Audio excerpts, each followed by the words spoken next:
갈라디아서 2장.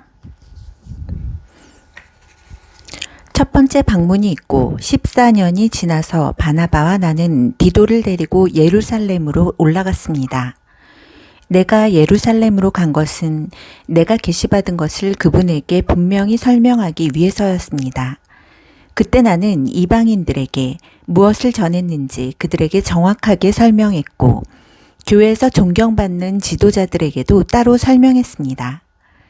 그것은 우리 일이 유대인과 이방인 사이의 관계 문제로 인해 오명을 얻게 되거나 공공연한 쟁점이 되는 것을 막기 위해서였습니다. 그러지 않으면 자칫 여러 해에 걸쳐 이루어진 나의 활동이 훼손되고 현재 진행되고 있는 나의 사역이 위험에 처할 수도 있었기 때문입니다. 유대인이 아닌 디도가 할례를 강요받지 않았다는 사실에 유념하십시오. 우리가 협의하고 있는 중에 그리스도인인 척하는 첩자들이 침투한 일이 있었습니다. 그들은 참된 그리스도인들이 어떤 자유를 누리는지 엿보려고 슬그머니 끼어든 자들이었습니다. 그들의 저희는 우리를 꿰어 자신들의 종으로 삼으려는 것이었습니다. 그러나 우리는 그들을 거들떠보지도 않았습니다. 여러분을 위해 메시지의 진리를 지키기로 결심했기 때문이었습니다. 교회 안에서 중요 인사로 여겨지는 사람들이 어떤 평판을 받든 나는 아무 관심이 없습니다. 하나님은 사람의 겉모습에 감동하지 않으시며 나 또한 그러합니다. 그 지도자들은 내가 줄곧 전한 메시지에 어떤 것도 덧붙이지 못했습니다. 하나님께서 베드로가 유대인들에게 전한 것과 똑같은 메시지를 내게 맡겨주셔서 이방인들에게 전하기도 하셨다는 사실이 조만간 드러났습니다. 교회의 기둥인 야고보와 베드로와 요한은 하나님께서 나를 부르셨음을 알고서 나와 바나바에게 손을 내밀어 악수하고 우리에게는 이방인들을 상대로 하는 사역을 맡기고 자신들은 계속해서 유대인들에게 나아가기로 했습니다.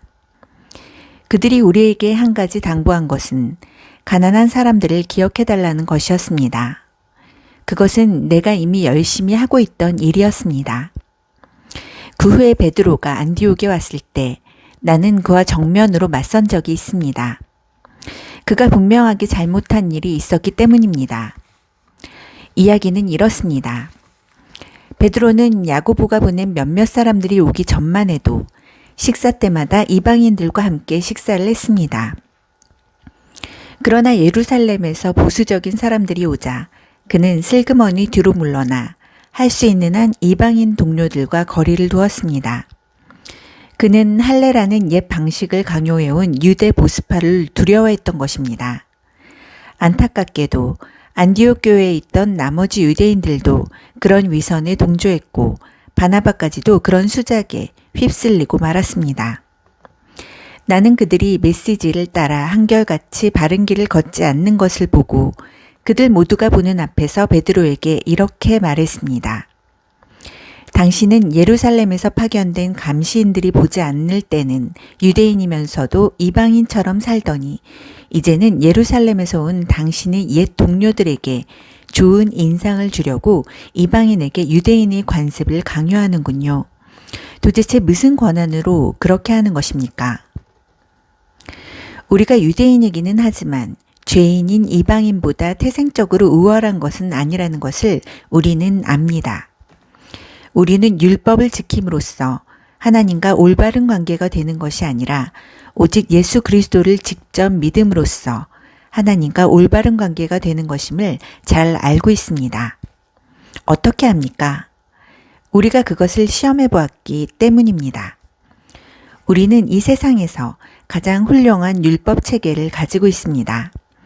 그러나 우리는 누구도 자기 개선을 통해서는 하나님을 기쁘시게 해드릴 수 없음을 깨닫고 예수를 메시아로 믿었습니다.